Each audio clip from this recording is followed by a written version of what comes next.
Good morning students. आज हम लोग नया चैप्टर स्टार्ट करेंगे ह्यूमन रिप्रोडक्शन। और ह्यूमन रिप्रोडक्शन नया चैप्टर स्टार्ट करने से पहले थोड़ा सा कुछ बात करेंगे जो चैप्टर पीछे पढ़ा चुके हैं। जैसे कि एक चैप्टर हम लोग का कवर हो चुका है sexual reproduction in flowering plant. ये चैप्टर 1 हम लोग पूरा फिनिश कर चुके हैं। अब इस चैप्टर से रिलेटेड आपको क्या क्या करना है, सिर्फ हम पढ़ाते जाएंगे उससे नहीं होगा ना। हम तो पढ़ा दिए पूरा चैप्टर, दोबारा से फिर से अब नहीं पढ़ाएंगे। एक बार हम पढ़ा दिए दोबारा से वो चैप्टर नहीं आएगा। अब आपको उस चैप्टर में से रिलेटेड करना क्या है कि sexual reproduction in flowering plant का सबसे पहले प्रॉपर नोट्स आपको लिखना है। फर्स्ट पॉइंट क्या है कि सबसे पहले आपके पास नोट्स होना चाहिए अवेलेबल। जो नोट्स हम क्लास में लिखवाए उसको आप अवेलेबल कर लो। उसके बाद एनसीईआरटी का रीडिंग करना है। एनसीईआरटी का आपको लाइन बाय लाइन रीडिंग करना है और किताब में लिखते जाना है जो भी पॉइंट इंपॉर्टेंट लगे। जैसे फ्लावर के पार्ट के बारे में है, एंजियोस्पर्म के बारे में है, पोलन ग्रेन्स के बारे में है, वो सब आपको साइड में लिखते जाना है एनसीईआरटी में। उसके बाद नोट्स हो गया, एनसीईआरटी रीडिंग हो गया। उसके बाद तीसरा नंबर आता है डीपीपी करना है। आपको डीपीपी प्रोवाइड किए हुए हैं ग्रुप में, सुपर 30 ग्रुप में भी, और वो नीट कौन सा नीट सेतु करके है ना, उसमें भी हम लोग डीपीपी डाल दिए हैं। तो वो डीपीपी आप लोग वहां से कवर कर लेना। पूरा चैप्टर का डीपीपी वहां डाल चुके हैं, 3-4 डीपीपी है, उसको वहां से आप लोग बनाइएगा। सिर्फ चैप्टर पढ़ने से नहीं होगा, उससे रिलेटेड हमको क्वेश्चन भी बनाना पड़ेगा, एनसीईआरटी रीडिंग भी करना पड़ेगा और नोट्स को भी बार बार रिवीजन करते रहना पड़ेगा। चैप्टर तो पार हो गया, बट रेगुलरली आपको हर सप्ताह थोड़ा थोड़ा करके रिवीजन करते जाना है। हल्का हल्का पार्ट उठाना, एक बार गाइनोशियम को रिवाइज कर लेना, एक बार एंड्रोशियम को रिवाइज कर लेना, पॉलिनेशन को एक दिन रिवाइज कर लेना। इस तरह से छोटा छोटा पार्ट करके इस पूरे चैप्टर को रिवीजन करते जाना। समझ बात आया? सिर्फ चैप्टर पढ़ने से नहीं होगा, पीछे जाके रिवीजन भी करना पड़ेगा, उसका क्वेश्चन भी बनाना पड़ेगा और उसका नोट्स भी बनाना पड़ेगा। तो नोट्स तो क्लास में हम अवेलेबल करा चुके हैं, क्लास में जो लिखवाया वो नोट्स। डीपीपी ग्रुप में डाल चुके हैं, ग्रुप में जाकर के नोट्स डीपीपी बना लेना वहां से। और एनसीईआरटी का रीडिंग आपको खुद से करना। क्लास में भी हम चैप्टर के दौरान भी करवाए थे, जब हम लोग चैप्टर पढ़ा रहे थे उस वक्त भी कुछ कुछ रीडिंग करवाए थे एनसीईआरटी का। अब आपको जितना टॉपिक छूट गया है उसको एनसीईआरटी से कवर कर लेना, पूरा एनसीईआरटी का लाइन बाय लाइन रीडिंग करना। समझ आता है? तब जाकर के एक चैप्टर फिनिश होता है। एक चैप्टर फिनिश करने का 3 पॉइंट है। फर्स्ट की नोट्स पूरा कंप्लीट होना चाहिए, एनसीईआरटी रीडिंग, और उसके बाद लास्ट में एनसीईआरटी नोट्स पढ़ लिए तो डीपीपी मतलब लगभग 200 क्वेश्चन बना लेना है, और उसमें लगभग 200 क्वेश्चन हो जाएगा। अगर नहीं होगा तो मैसेज करना, हम उसका और भी क्वेश्चन भेज देंगे। समझ बताया? लेकिन क्वेश्चन जरूर से बनाना है। बिना क्वेश्चन को बनाए हुए नेक्स्ट चैप्टर में जाने से इस चैप्टर का कोई फायदा नहीं होगा। चैप्टर का अगर हम जब तक क्वेश्चन नहीं बनाएंगे, उस चैप्टर से रिलेटेड एग्जाम में क्या क्वेश्चन पूछा जा सकता है वो तो हमको पता नहीं चलेगा ना। बस थ्योरी पढ़ लिए कि पॉलिनेशन ये होता है कि पोलन ग्रेन यहां से यहां जाता है, बस ये पता है ना। लेकिन उससे रिलेटेड एग्जाम में क्या क्वेश्चन पूछा जा सकता है वो हमको क्वेश्चन बनाने के बाद पता चलेगा। ठीक है, तो नया चैप्टर स्टार्ट करते हैं। यहां से आप लोग रेगुलर रहना, एब्सेंट नहीं करना। ह्यूमन रिप्रोडक्शन बहुत ही इंपॉर्टेंट टॉपिक है, यहाँ से लगभग एग्जाम में 3 से 4 क्वेश्चन पूछा जाता है। ह्यूमन रिप्रोडक्शन का लेक्चर 1 है आज। और यहाँ पे चैप्टर के वेटेज के बारे में अगर बात करें तो chapter consist of 3 to 4 question exam में यहाँ से पूछा जाएगा। एंड नीट एग्जाम में यहाँ से कितना क्वेश्चन है? अप्रोक्सीमेटली 3 से 4 क्वेश्चन यहाँ से पूछा जाता है। और क्वेश्चन ऐसा हार्ड नहीं पूछा जाता, बट कभी कभी इस चैप्टर से आउट ऑफ एनसीईआरटी भी क्वेश्चन आ जाता है, जिसके कारण हम लोग थोड़ा सा आउट ऑफ एनसीईआरटी भी पढ़ेंगे। समझ आया? एनसीईआरटी को तो पढ़ेंगे ही, बट हल्का सा एनसीईआरटी के बाहर ऐसा नहीं बोल सकते, बट उसी से रिलेटेड हल्का हल्का टॉपिक बाहर भी जाएगा। क्लियर है यहां तक बात? चलो अब हेडिंग लगा दो, ह्यूमन रिप्रोडक्शन। एक नया फ्रेश कॉपी में बनाओ, ह्यूमन रिप्रोडक्शन का नोट्स अच्छे से बनाना होगा। पूरा चैप्टर लगभग अप्रोक्सीमेटली 7 से 8 लेक्चर लगेगा इस चैप्टर में भी, और उसके बाद हम लोग इसको फिनिश करते हैं। ठीक है, स्टार्ट करते हैं ह्यूमन रिप्रोडक्शन के बारे में। और ह्यूमन रिप्रोडक्शन पढ़ने से पहले सबसे पहले हमको यह बात जानना पड़ेगा कि भाई रिप्रोडक्शन कितने तरह का होता है। रिप्रोडक्शन कितने तरह का होता है? तो मेनली हम लोग तो बचपन से पढ़ते आ रहे हैं asexual reproduction and sexual reproduction, ये बात हम लोग पढ़ रहे हैं। तो सबसे पहले हम लोग डिफरेंस ही लिख लेते हैं एसेक्सुअल के बीच में और सेक्सुअल के बीच में। ठीक है, तो ह्यूमन रिप्रोडक्शन टॉपिक हेडिंग लगा दो, और यहाँ पे सबसे फर्स्ट पॉइंट यहाँ पे लिख देते हैं, एक तरफ लिख देते हैं एसेक्सुअल रिप्रोडक्शन, एसेक्सुअल रिप्रोडक्शन, और इधर लिखेंगे सेक्सुअल रिप्रोडक्शन।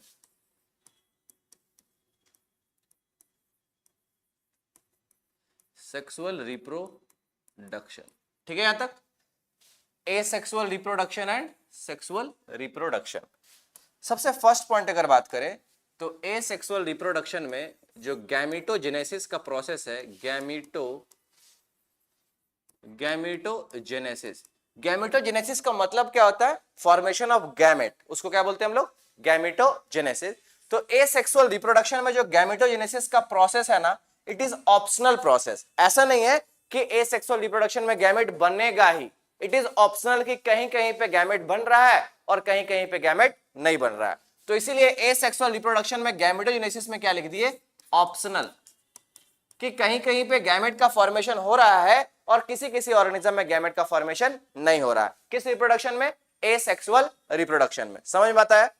उसके बाद सेक्सुअल रिप्रोडक्शन में जब गैमेटोजेनेसिस के बारे में बात करेंगे तो सेक्सुअल रिप्रोडक्शन में gametogenesis is a important event, कि अगर बिना गैमेट बनेगा नहीं तो सेक्सुअल रिप्रोडक्शन होगा कैसे? क्योंकि सेक्सुअल रिप्रोडक्शन में गैमेट का ही फ्यूजन होता है ना। तो सेक्सुअल रिप्रोडक्शन में गैमेटोजेनेसिस इज अ, ऐसा लिख सकते हैं कि गैमेटोजेनेसिस यहां पे होगा। सेक्सुअल रिप्रोडक्शन में गैमेटोजेनेसिस क्या है? यहां पे गैमेटोजेनेसिस एक इंपॉर्टेंट प्रोसेस है। फर्स्ट नंबर पॉइंट हुआ ये। सेकंड नंबर पॉइंट अगर बात करेंगे, ब्लास्टोजेनेसिस। जो एसेक्सुअल रिप्रोडक्शन में ऑफस्प्रिंग बनता है ना, तो ऑफस्प्रिंग बनने के प्रोसेस को वहां पे हम लोग बोल सकते हैं ब्लास्टोजेनेसिस। समझ में आता है? क्या बोल सकते हैं? ब्लास्टोजेनेसिस।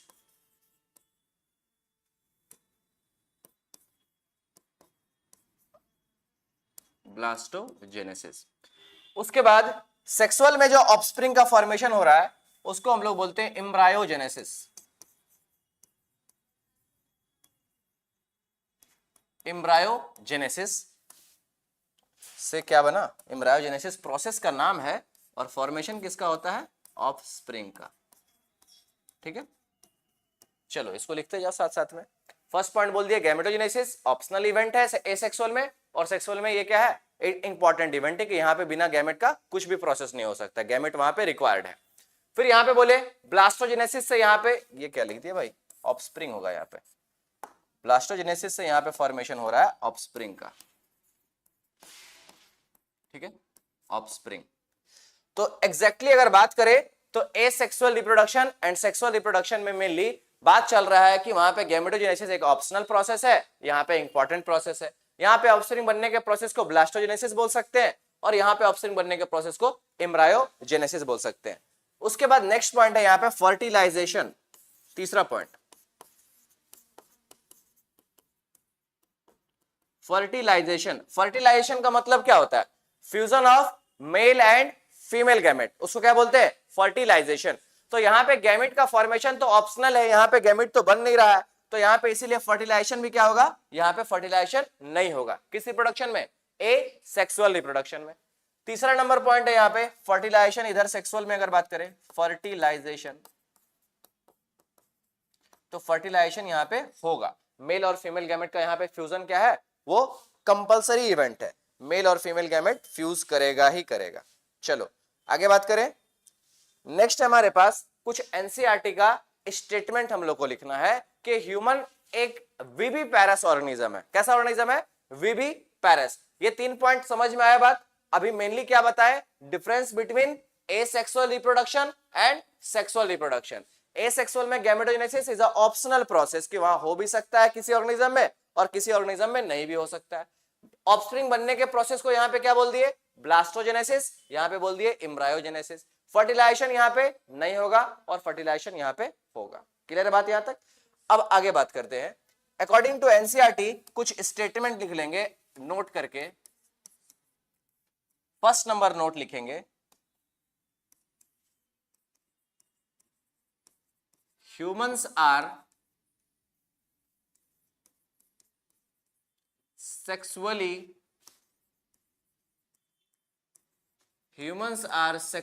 reproducing viviparous organism. ह्यूमन कैसा ऑर्गेनिज्म है? सेक्सुअली रिप्रोडक्शन करता है और विविपैरस। विविपैरस का मतलब क्या? जो यंग वंस को डेवलप करे। जो एग फॉर्मेशन हम लोग क्या, हम लोग एग जनरेट करते हैं क्या? एक का डेवलपमेंट तो हम लोग के बॉडी में नहीं होता, हमारे बॉडी से जो फीमेल बॉडी है वहां से किस चीज का फॉर्मेशन होता है, यंग वंस का, एक डेवलप्ड बेबी का फॉर्मेशन होता है, उसी को क्या बोल रहे, विविपेरस। ओविपेरस क्या होता है, जो एग ले करता है उसको क्या बोल देते हैं, ओविपेरस ऑर्गेनिज्म, और जो यंग वंस को डेवलप करता है उसको बोलते हैं विविपेरस ऑर्गेनिज्म। तो ह्यूमन कैसा ऑर्गेनिज्म है, humans are sexually reproducing viviparous organism. ठीक है, याद है बात। उसके बाद अगर बात करें, यहां पे ऊगैमी प्रोसेस होता है, क्या होता है प्रोसेस, ऊगैमी। ऊगैमी का मतलब क्या है, यहां पे ऊगैमी का मतलब है कि small small motile motile male gamete small motile male gamete fuse with the large non-motile female gamete, non-motile female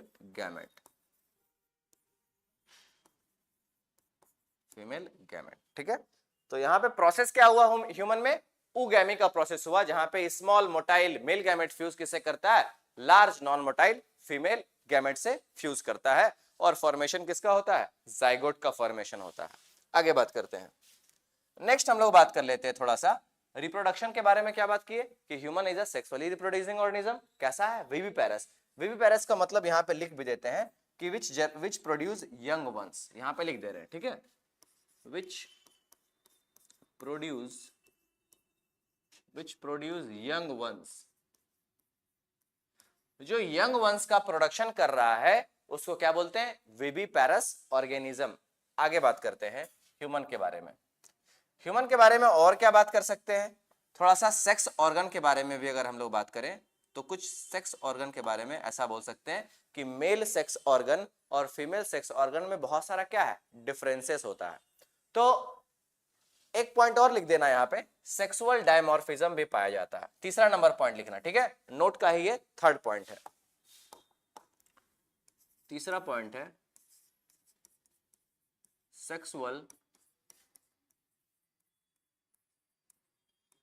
sexual dimorphism का मतलब क्या है कि मेल और फीमेल क्या होगा, ये दोनों एडल्ट के बारे में बात कर रहे हैं, adult male and adult female दोनों एक्सटर्नली अलग अलग दिखेंगे on the basis of secondary sexual character. तो लिखेंगे यहां पे both male and both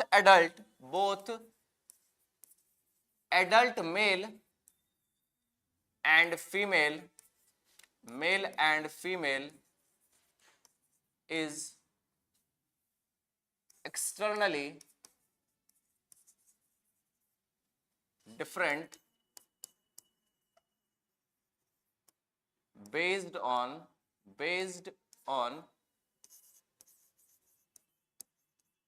secondary sexual, क्या लिखे, both adult male and female is externally different based on secondary sexual character.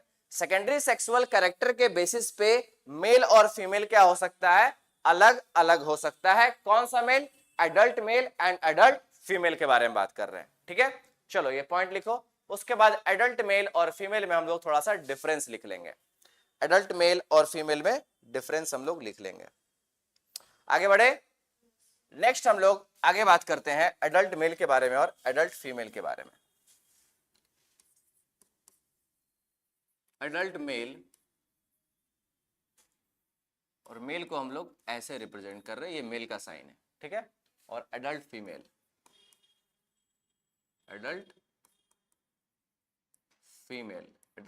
को ऐसे रिप्रेजेंट करते हैं, ठीक है।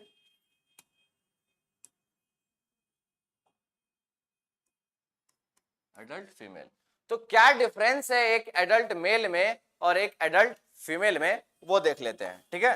तो फर्स्ट पॉइंट अगर बात करें यहां पे, फर्स्ट पॉइंट, मेल में जो शोल्डर है वो कैसा है, ब्रॉड है। शोल्डर कैसा होता है मेल का, ब्रॉड होता है, तो लिख देते हैं ब्रॉड। लेकिन फीमेल में शोल्डर इज नॉट ब्रॉड, तो यहां पे लिख देते हैं नॉट।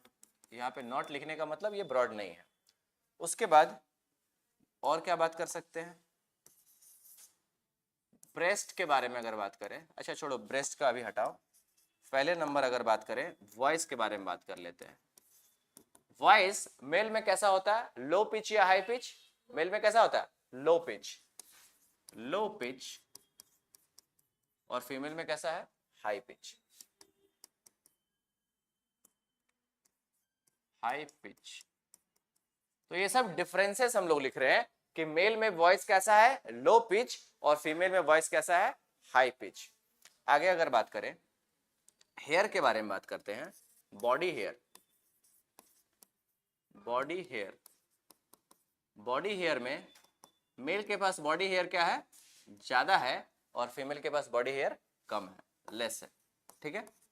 उसके बाद बॉडी हेयर में अगर बात करना चाहें हम लोग, first number point facial hair. Facial, facial male में क्या है? ज्यादा होता है फेशियल हेयर, और फीमेल में अगर बात करें तो फीमेल में फेशियल हेयर के बारे में अगर बात करें तो फेशियल फीमेल में हेयर्स नहीं प्रेजेंट है जनरली। ये ए नंबर लिख देना है इसको।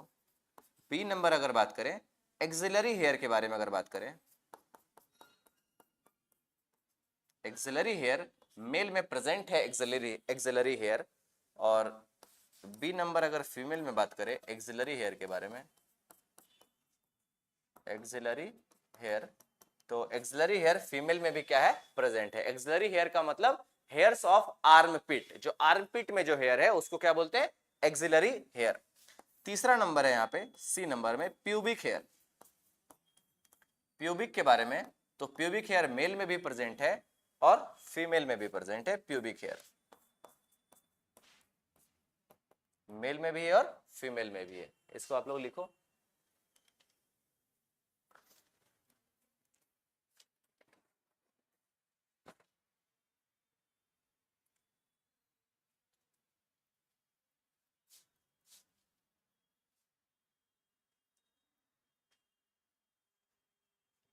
लिख लिए?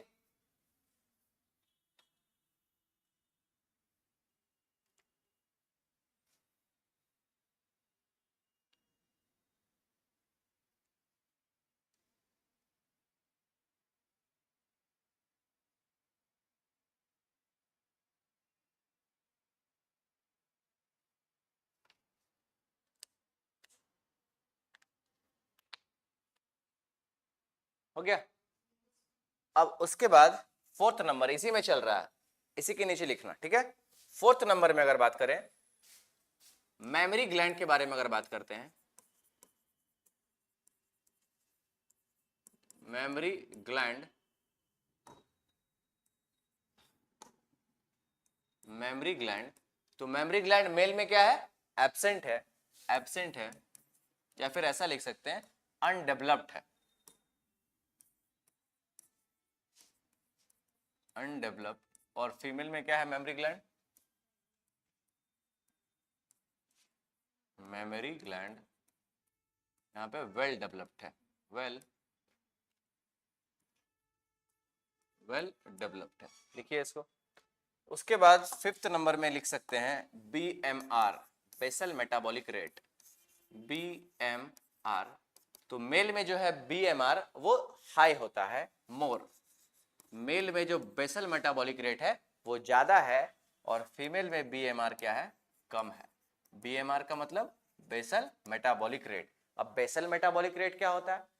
अगर हम अभी रेस्ट स्टेट में हैं, ठीक है, अभी रेस्ट स्टेट में मेरे बॉडी को कितना एनर्जी लगाना पड़ रहा है सारे ऑर्गन को फंक्शन कराने के लिए, जैसे कि ब्लड सर्कुलेशन हो रहा है, हार्ट भी काम कर रहा है, किडनी भी काम कर रहा है, आइस भी काम कर रहा है, सब चीज काम कर रहा है, तो सबको फंक्शन कराने के लिए एनर्जी रिक्वायर्ड है ना, उसी एनर्जी को हम लोग बोलते हैं बेसल मेटाबॉलिक रेट। तो बेसल मेटाबॉलिक रेट मेल में क्या है? ज्यादा है, और फीमेल में क्या है? कम है। समझ में आता है यहां तक? तो अभी हम लोग क्या देख रहे हैं? अभी मेनली एडल्ट मेल और एडल्ट फीमेल में डिफरेंसेस देख रहे हैं। फर्स्ट डिफरेंस क्या बोले? शोल्डर ब्रॉड है, फीमेल में ब्रॉड नहीं है। सेकंड बोले वॉइस पिच क्या है? एडल्ट में लो पिच है और फीमेल में हाई पिच है। फिर बोले बॉडी हेयर मेल में प्रेजेंट ज्यादा है, फीमेल में कम है। फेशियल हेयर यहां प्रेजेंट है, वहां पे फेशियल हेयर एब्सेंट है। एक्सिलरी हेयर यहाँ मेल में प्रेजेंट है, फीमेल में भी एक्सिलरी हेयर प्रेजेंट है। प्यूबिक हेयर मेल में भी प्रेजेंट है और फीमेल में भी प्रेजेंट है, ठीक है। नेक्स्ट बात किए मेमरी ग्लैंड के बारे में। मेमरी ग्लैंड के बारे में क्या बोले कि मेल में मेमरी ग्लैंड इज अनडेवलप्ड और फीमेल में mammary gland is developed. Next बात किए BMR, basal metabolic rate male में क्या है, ज्यादा है और फीमेल में क्या है, कम है। बीएमआर क्या है, समझ में आया ना कि रेस्ट स्टेट में बॉडी को हर ऑर्गन को फंक्शन कराने के लिए कितना एनर्जी रिक्वायर्ड है, उसी को हम लोग बोल देते हैं बेसल मेटाबॉलिक रेट। सारे ऑर्गन को फंक्शन कराने के लिए जितना बॉडी एनर्जी को यूज कर रहा है, that is basal metabolic rate. तो मेल में बेसल मेटाबॉलिक रेट ज्यादा है और फीमेल में कम है। क्लियर है बात यहां तक। अब थोड़ा सा एग्रेसिवनेस के बारे में बात करें तो एग्रेसिव ज्यादा मेल होता है कि फीमेल, एग्रेसिव ज्यादा नेचर किसका है, मेल का। तो यहां पे 6 नंबर पॉइंट में लिख देना एग्रेसिवनेस।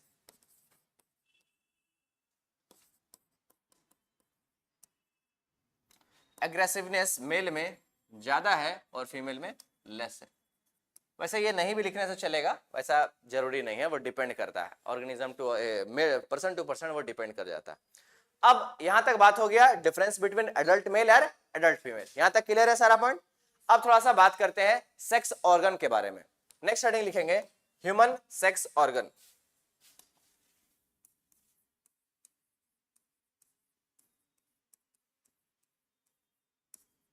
ह्यूमन सेक्स ऑर्गन, और ह्यूमन का जो सेक्स ऑर्गन है वो दो तरह का सेक्स ऑर्गन होता है। First is primary sex organ और second is secondary sex organ. Primary sex organ और दूसरा क्या है, सेकेंडरी सेक्स ऑर्गन।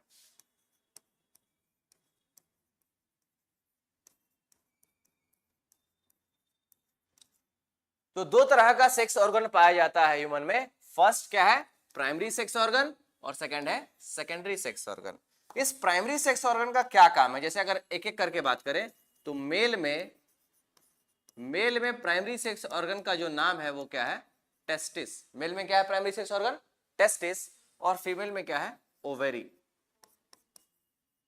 फीमेल में जो प्राइमरी सेक्स ऑर्गन है वो क्या है भाई, ओवेरी। ठीक है भाई। और इसका अगर फंक्शन लिखना चाहें, फंक्शन जो लिखना अगर चाहे हम लोग, तो फंक्शन इसका क्या हो सकता है, मेल में इसका फंक्शन है production of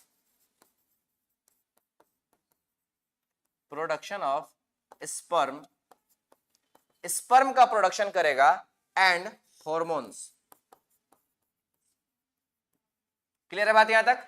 primary sex organ क्या करेगा, स्पर्म का दैट इज गैमेट का फॉर्मेशन करेगा और हार्मोन का फॉर्मेशन करेगा। कौन सा sex organ, primary sex organ. Primary sex organ क्या है, मेल में टेस्टिस है और फीमेल में ओवेरी है। क्लियर है बात यहां तक। अब थोड़ा सा फीमेल के बारे में बात कर लेते हैं।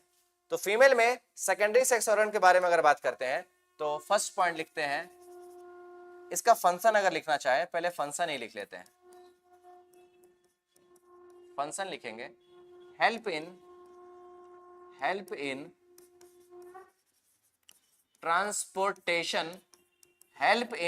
Transportation of gamete. ये सेकेंडरी सेक्स ऑर्गन कर क्या रहा है, मेनली ये मदद कर रहा है गैमेट को ट्रांसपोर्ट करने में।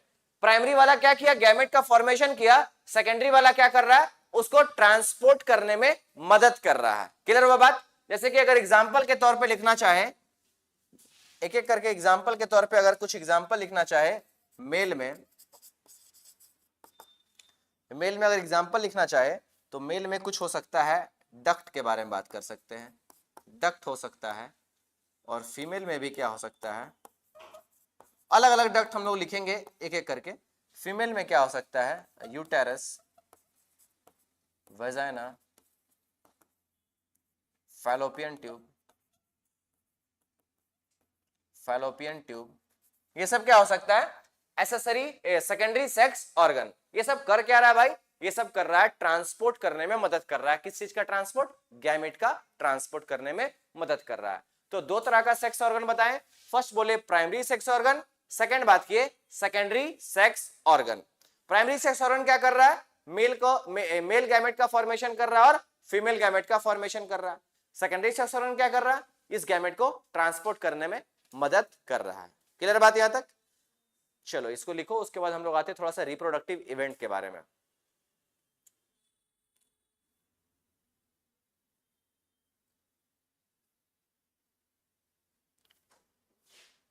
हो गया, चलो आगे बात करते हैं। नेक्स्ट हेडिंग लिख देना, reproductive event in human.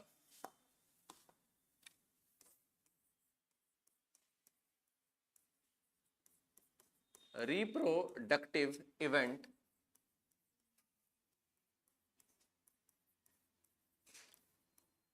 Human में कितने तरह का रिप्रोडक्टिव इवेंट होता है वो हम लोग बात करेंगे। समझ में, यहां तक बात समझ में आ गया है? पूरा पीछे का टॉपिक क्लियर है?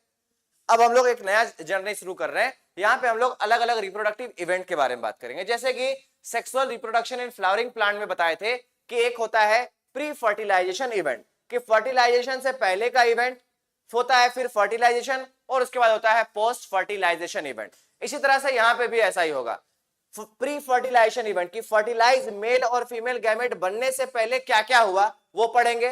पहले मेल गैमेट के बारे में पूरा पढ़ेंगे, फीमेल गैमेट के बारे में पूरा पढ़ेंगे, फिर पढ़ेंगे फर्टिलाइजेशन, और फिर पढ़ेंगे पोस्ट फर्टिलाइजेशन कि mail gamete female gamete fuse किया, उसके बाद किस चीज का फॉर्मेशन हुआ, इस एम्ब्रायो का फॉर्मेशन कैसे हुआ, जाइगोट का फॉर्मेशन कैसे हुआ, वो सब हम लोग कैसे पढ़ेंगे पोस्ट फर्टिलाइजेशन इवेंट में। तो टोटल इस चैप्टर में कितना इवेंट है? 3 इवेंट है, pre fertilization, fertilization, post fertilization. तो 3 इवेंट में ये पूरा चैप्टर खत्म हो जाएगा और उसके बाद नया चैप्टर स्टार्ट करेंगे। पहला चैप्टर यहाँ पे फर्स्ट इवेंट क्या है? Pre fertilization event. Pre fertilization event पहला इवेंट हो गया, pre fertilization event. Second event क्या है भाई? Fertilization. Second event is fertilization. और तीसरा event is post fertilization event. Fertilization हो गया, post fertilization event, post fertilization. पूरा चैप्टर डील कर रहा है इसी 3 इवेंट में, pre fertilization, fertilization and post fertilization. Sir daily videos upload please. Daily ही अपलोड होता है भाई चैतन्य, वीडियोस डेली अपलोड होता है। हर दिन यहाँ पे 11 बजे क्लास होता है बायो का।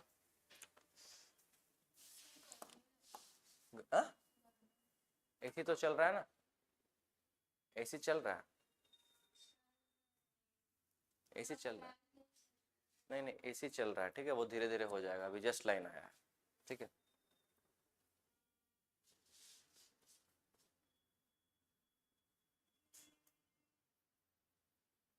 आगे बढ़े तो ये 3 इवेंट में पूरा चैप्टर डील करेंगे। सबसे पहले पढ़ लेंगे प्री फर्टिलाइजेशन इवेंट, फिर पढ़ेंगे फर्टिलाइजेशन, और उसके बाद पढ़ेंगे पोस्ट फर्टिलाइजेशन। तो टॉपिक हम लोग यहीं से शुरू करेंगे, प्री फर्टिलाइजेशन इवेंट से ही। अगर हम लोग बात करें कि प्री फर्टिलाइजेशन इवेंट में क्या क्या होता है, तो अगर प्री फर्टिलाइजेशन इवेंट के बारे में बात करना चाहे तो फर्स्ट इवेंट क्या हो जाता है? गैमेटोजेनेसिस होता है।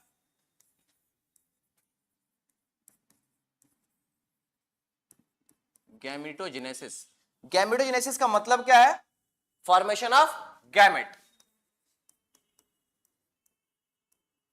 फॉर्मेशन ऑफ गैमेट के फॉर्मेशन को क्या बोल रहे भाई? Gametogenesis.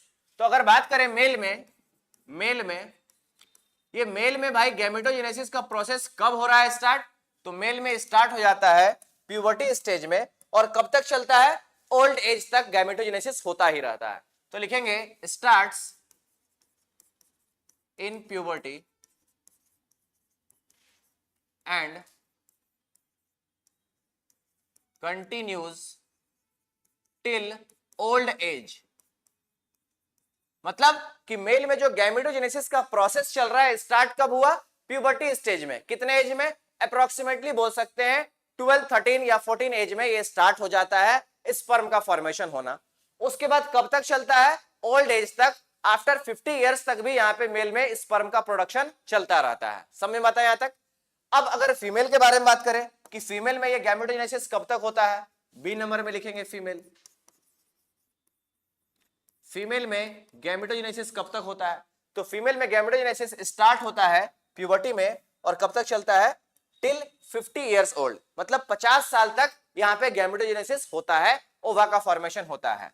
Starts in puberty and continues till 50 years old। 50 साल तक ये पूरा प्रोसेस चलता है। कि स्टार्ट कब हुआ था? प्यूबर्टी में स्टार्ट हुआ था। कब तक चलेगा? Till 50 years old. मतलब एक फीमेल जब 50 साल तक रहेगी, 45 से 50 तक मान सकते हैं, तब तक वहां पे ओवा का फॉर्मेशन जो है सो चलेगा। क्लियर है बात यहां तक? आगे बात करते हैं। नेक्स्ट हमारे पास इवेंट है, ये सब चल रहा है, इवेंट के बारे में बात कर रहे हैं। पहला इवेंट क्या बोले? गैमेटोजेनेसिस। पहले गैमेट बनेगा, उसके बाद ही तो आगे का प्रोसेस होगा। तो मेल गैमेट बनेगा, फिर फीमेल गैमेट बनेगा।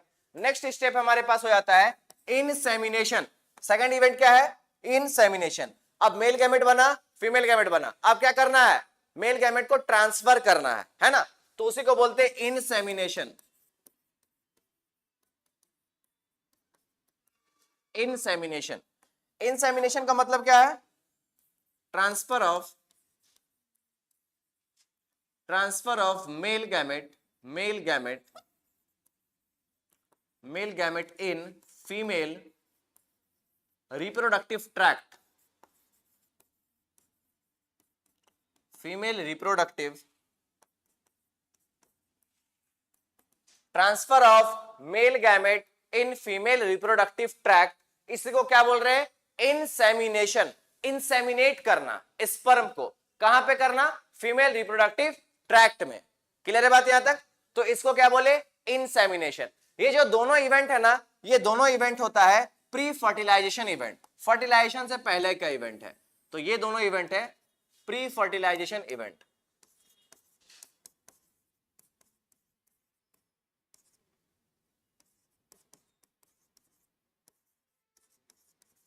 ये दोनों इवेंट कैसा है? It is pre fertilization event. ये दोनों लिखिए।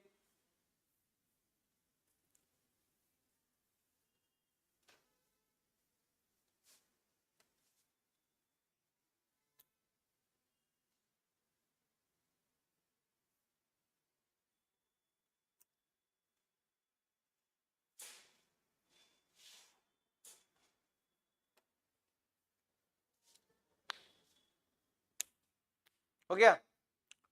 अब गैमेटोजेनेसिस हो गया, स्पर्म चला गया है फीमेल रिप्रोडक्टिव ट्रैक्ट में। अब दोनों गैमेट क्या होगा? मिलेगा। उसी को क्या बोलते हैं? फर्टिलाइजेशन।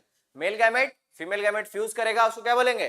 फर्टिलाइजेशन। तो तीसरा इवेंट है हमारे पास फर्टिलाइजेशन। ये तीसरा इवेंट है फर्टिलाइजेशन। फर्टिलाइजेशन, फर्टिलाइजेशन में क्या है? इसका मतलब क्या है? Fusion of male and female gamete.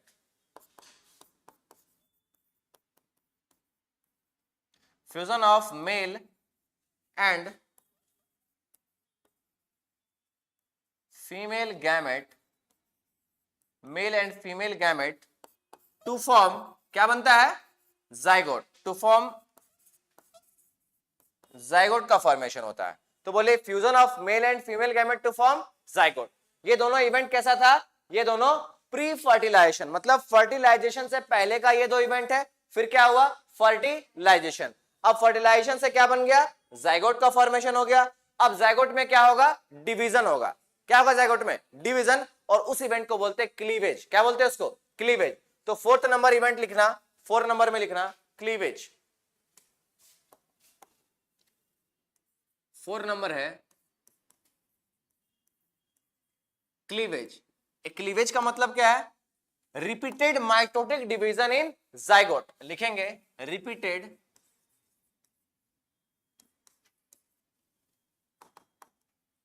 या फिर कंटिन्यूअस, ऐसा लिखो, continuous mitotic division, continuous mitotic division in zygote. उसी को हम लोग क्या बोलते हैं? Cleavage division. क्या बोलते हैं उसको? Cleavage division. तो ये इवेंट हो गया हमारा क्लीवेज।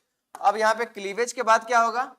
5th नंबर में होगा इम्प्लांटेशन। क्या होगा? इम्प्लांटेशन। अभी ये सब लिख रहे हैं, इस सबको डिटेल में पढ़ना है, ये सब बस अभी टॉपिक लिख रहे हैं। इम्प्लांटेशन। इम्प्लांटेशन में क्या होगा? Attachment of blastocyst, attachment of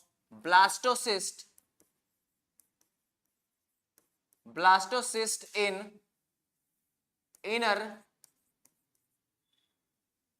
inner uterine layer, inner uterine layer। तो क्या बोले, इम्प्लांटेशन का मतलब क्या है, ब्लास्टोसिस्ट का अटैचमेंट कहां पे, यूटेरस के सबसे अंदर वाले लेयर में, दैट इज इंडोमेट्रियम में। तो उसको क्या बोल देंगे हम लोग, इम्प्लांटेशन। अब इम्प्लांटेशन हो गया, ये 5th number event. 6th number event क्या हो जाएगा, गैस्ट्रुलेशन। गैस्ट्रुलेशन, गैस्ट्रुलेशन का मतलब क्या होता है, formation of germ layer, formation of germinal layer, formation of germinal layer. Gastrulation एक ऐसा प्रोसेस जहां पे 3 जर्मिनल लेयर का फॉर्मेशन होता है, that is ectoderm, mesoderm and endoderm. ये 3 तरह का जर्मिनल लेयर होता है, एम्ब्रायो डेवलपमेंट के दौरान ही बनता है। तो गैस्ट्रुलेशन में 3 स्टेप होता है, 3 लेयर है। फर्स्ट है एक्टोडर्म, एक्टोडर्म। बी नंबर में है मेसोडर्म, और सी नंबर में है एंडोडर्म। तो ये 3 लेयर का फॉर्मेशन है, और इस 3 लेयर के फॉर्मेशन को हम लोग बोलते हैं gastrulation. Mesoderm, formation of germinal layer, यही तीनों को लेयर को क्या बोलते हैं, जर्मिनल लेयर। इसको डिटेल में पढ़ेंगे कि ये बना कैसे है, अभी आएगा। ये सब बस अभी टॉपिक लिखवा रहे हैं, एक एक करके इवेंट को डील करेंगे। गैमेटोजेनेसिस से स्टार्ट करेंगे और लास्ट में पार्चुरेशन तक पढ़ेंगे।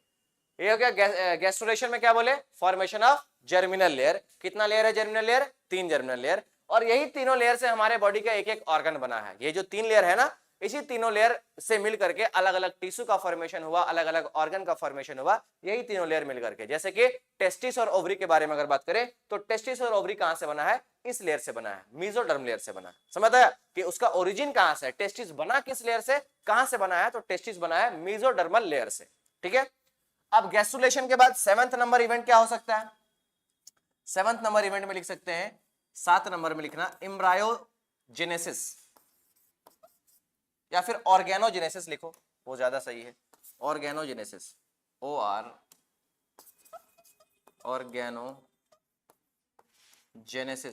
ऑर्गेनोजेनेसिस का मतलब क्या है, formation of organ and tissue. क्या बोलते हैं उसको, ऑर्गेनोजेनेसिस।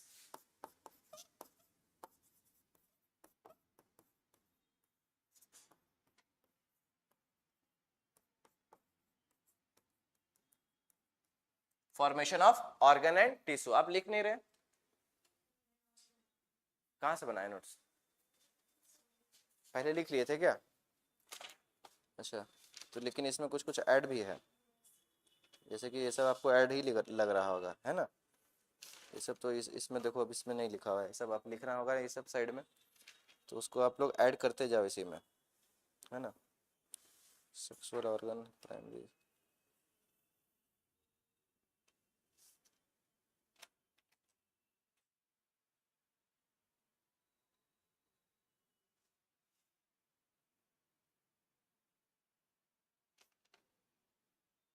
चलो लिख लिए ऑर्गेनोजेनेसिस। उसके बाद क्या होगा भाई, पार्चुरेशन।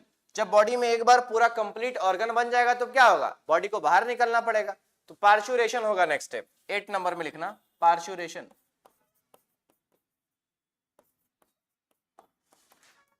पार्चुरेशन, पार्चुरेशन का मतलब क्या है, डिलीवरी ऑफ बेबी।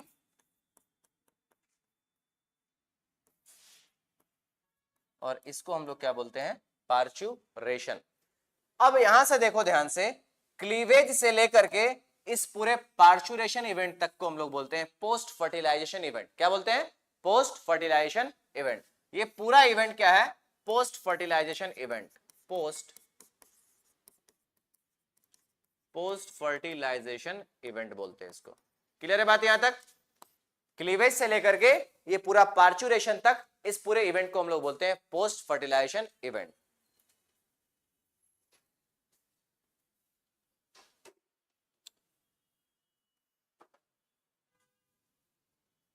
हो गया।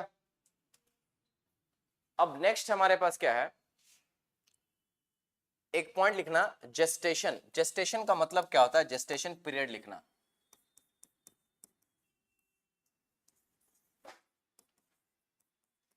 Gestation period,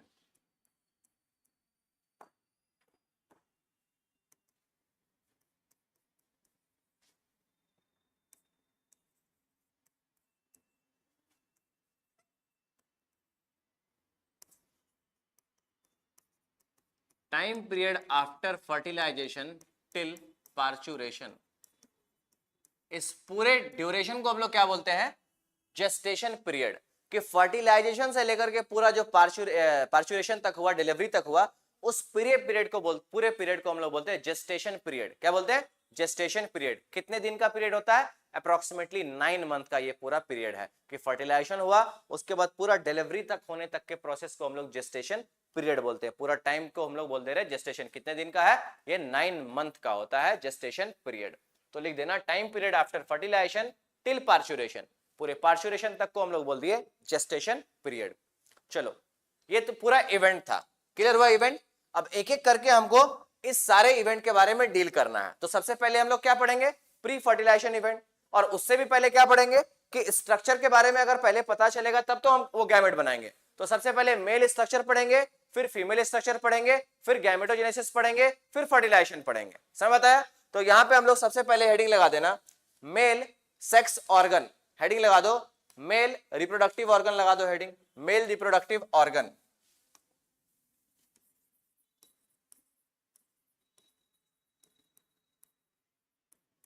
male reproductive organ, male reproductive organ के बारे में हम लोग सबसे फर्स्ट नंबर बात करेंगे कि मेल में रिप्रोडक्टिव ऑर्गन क्या है, कितने तरह का है, क्या क्या है, सो देख लेते हैं। तो बोले थे कि ह्यूमन में सेक्स ऑर्गन कितना तरह का है, 2 तरह का, primary sex organ and secondary sex organ. तो यहां पे भी वही बात होगा, primary sex organ, primary sex organ, और सेकंड क्या है, सेकेंडरी सेक्स ऑर्गन।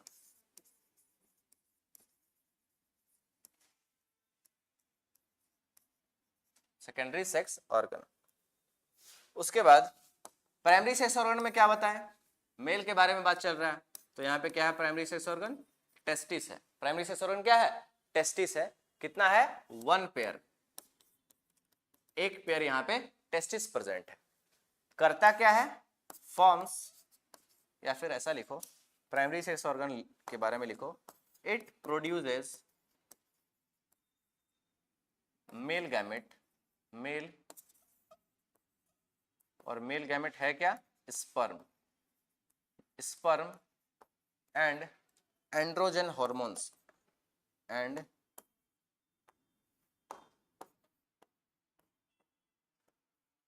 एंड्रोजन मतलब सेक्स हार्मोन का फॉर्मेशन कर रहा है। कौन कर रहा है, टेस्टिस कर रहा है। कितना पेयर है, 1 पेयर प्रेजेंट है। उसके बाद सेकेंडरी सेक्स ऑर्गन के बारे में अगर बात करना चाहे तो सेकेंडरी सेक्स ऑर्गन में भी 2 तरह का हो सकता है।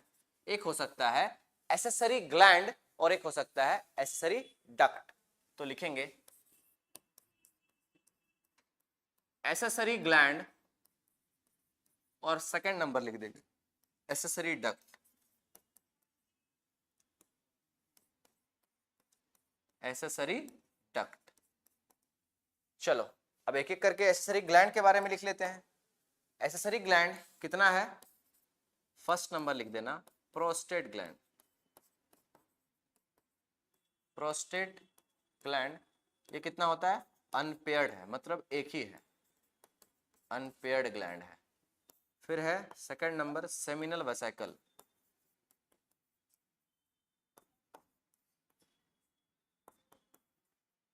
Seminal vesicle it is a paired structure, मतलब 2 है, पेयर्ड है, पेयर्ड स्ट्रक्चर। और तीसरा नंबर है हमारे पास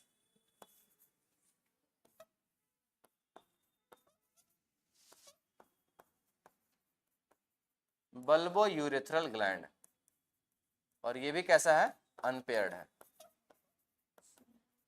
अनपेयर्ड। तो यहां पे लिखो, बोले एसेसरी ग्लैंड, मेल में कितना ग्लैंड पाया जा रहा है, prostate gland, seminal vesicle and bulbourethral gland. Prostate gland कैसा है? अनपेयर्ड स्ट्रक्चर है। सेमिनल वेसिकल कैसा है? पेयर्ड है। और बल्बोयूरेथ्रल ग्लैंड कैसा है? इट इज आल्सो अनपेयर्ड, मतलब सिर्फ सिंगल पीस है। ये सब लिखो। उसके बाद उधर उधर लिख देते हैं, एक्सेसरी डक्ट में लिख देते हैं।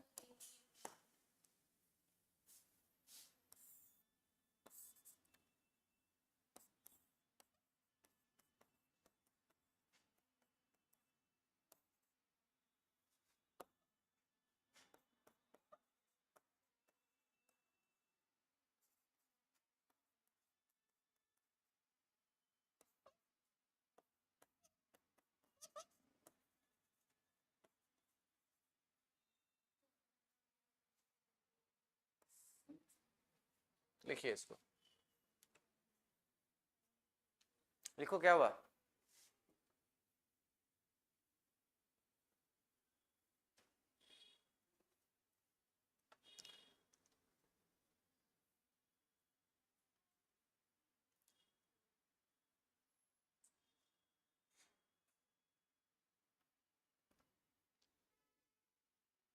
हो गया?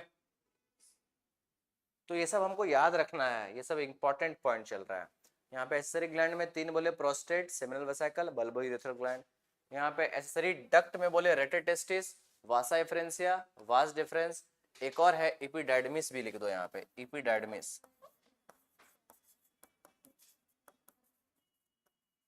इपिडिडाइमिस ये स्ट्रक्चर होता है एक्सेसरी डक्ट में।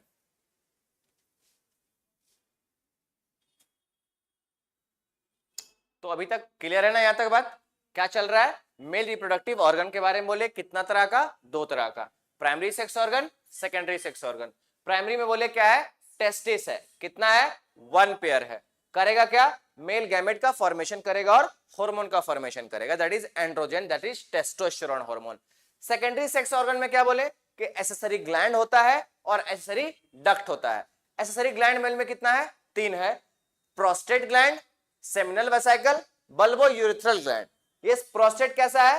अनपेयर्ड स्ट्रक्चर है। सेमिनल वेसिकल कैसा है? It is paired structure. और बल्बोयूरेथ्रल कैसा है? It is unpaired structure. फिर बोले एक्सेसरी डक्ट भाई कितने तरह का है? Rete testis, Vasa एफ्रेंसिया, vas deferens and इपिडाइडमिस। ये पूरा स्ट्रक्चर हुआ मेल के बारे में। अब एक एक करके मेल का स्ट्रक्चर को समझते हैं। सबसे पहले हम लोग टेस्टिस के बारे में बात कर लेंगे, फिर हम लोग पेनिस के बारे में बात करेंगे, मेल रिप्रोडक्टिव पार्ट के बारे में पूरा बात कर लेंगे। तो ये आपको याद होना चाहिए, ये बहुत ज्यादा इंपॉर्टेंट है ये दोनों, कि एक्सेसरी ग्लैंड मेल में कौन सा है? Prostate gland, seminal vesicle, bulbourethral gland.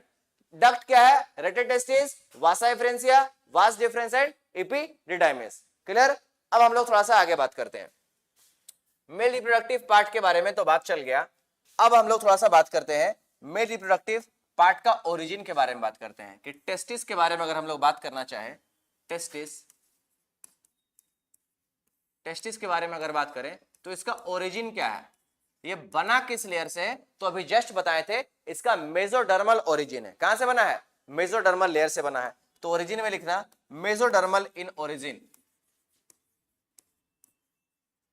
Mesodermal in origin.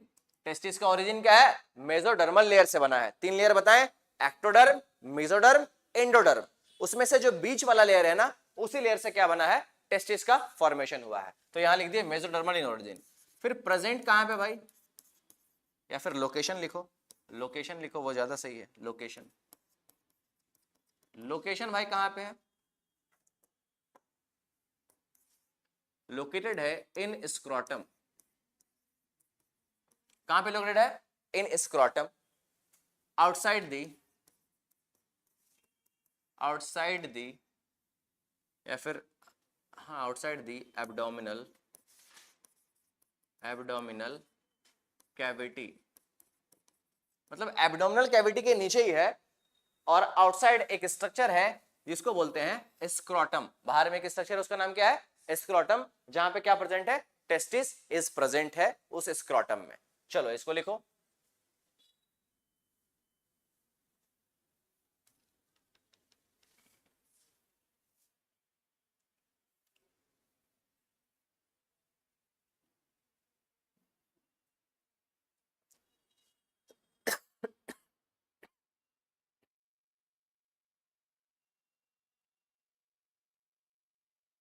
हो गया। अब आगे बात करते हैं, थोड़ा सा इसका डायग्राम बनाते हैं। जैसे कि ये मान लो एब्डोमिनल कैविटी, जैसे ये मानो एब्डोमिनल कैविटी है, और एब्डोमिनल कैविटी के बाहर में इस तरह से एक पाउच लाइक स्ट्रक्चर प्रेजेंट है, जिसको हम लोग क्या बोल रहे हैं, स्क्रोटम बोल रहे हैं, ठीक है। और इस पाउच में सेपरेशन होता है, जिसको बोलते हैं स्क्रोटल कंपार्टमेंट। दो कंपार्टमेंट है, और उस दो कंपार्टमेंट में टेस्टिस प्रेजेंट है। ऐसा इस तरह से टेस्टिस प्रेजेंट होता है।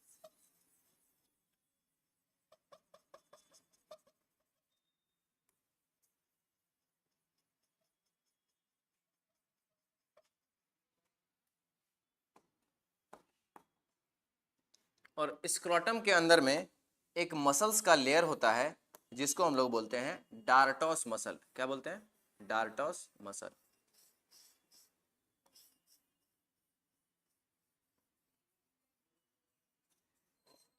Dartos muscle. ये जो टेस्टिस है, ये टेस्टिस स्क्रोटम के वॉल से एक फाइबर से अटैच्ड होता है, और उस फाइबर को हम लोग बोलते हैं गुबर्नाकुलम फाइबर। क्या बोलते हैं? गुबर्नाकुलम फाइबर। इस तरह से अटैच्ड होता है इस स्क्रोटम के वॉल से। गुबर्नाकुलम फाइबर नाम है इसका।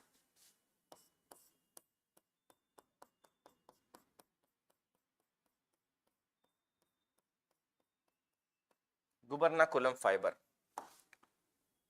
और यहाँ पे प्यूबिक हेयर भी प्रेजेंट है, हो सकता है ऐसे प्यूबिक हेयर प्रेजेंट है। चलो अब एक एक करके इसको लोकेट कर लेते हैं। ये स्ट्रक्चर क्या है? ये टेस्टिस है। ये क्या है? गुबर्नाकुलम फाइबर। गुबर्नाकुलम, इसको मेजोरकियम भी बोल सकते हैं, इसका दूसरा नाम मेजोरकियम होता है। उसके बाद ये जो ब्लू वाला बनाया है, ये है डार्टोस मसल। Dartos muscle. और ये क्या है? Abdominal cavity. Abdominal cavity, it is abdominal cavity, ठीक है। उसके बाद एक कैनाल है, जिसको बोलते हैं इनग्वेनल कैनाल। इस तरह से स्क्रोटम, देखो ये स्क्रोटम और ये एब्डोमेन आपस में कनेक्टेड है एक कैनाल के थ्रू। उस कैनाल का नाम क्या है? इनग्वेनल कैनाल। कैनाल का नाम क्या है? इनग्वेनल कैनाल। इस कैनाल का नाम है इनग्वेनल कैनाल। इनग्वेनल कैनाल, ठीक है भाई। क्या बोले कि scrotum is connected with the abdominal cavity by inguinal canal. Inguinal canal से ये जो स्क्रोटम है, एब्डोमिनल कैविटी से डायरेक्टली क्या होता है? कनेक्टेड होता है। क्लियर है बात यहां तक? आगे बात करते हैं। नेक्स्ट हम लोग बात कर सकते हैं, इनग्वेनल कैनाल के बाद टेस्टिस हो गया, डार्टोस मसल हो गया, और स्पर्मेटिक कॉर्ड बना देते हैं। Spermatic cord.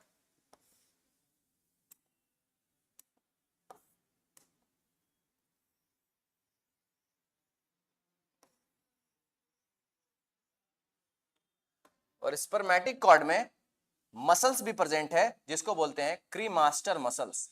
यहाँ पे एक मसल्स भी प्रेजेंट होता है, उसका इसका स्ट्रक्चर हम लोग अलग से बनाते हैं। ये इसको लिख देते हैं spermatic cord. Spermatic cord. Spermatic cord. Spermatic cord में एक मसल्स होता है, जिसको बोलते हैं क्रीमास्टर मसल। क्रीमास्टर क्रीमास्टर मसल्स बोलते हैं। इसको पूरा लिखिए। और ये क्या है? Pubic hair.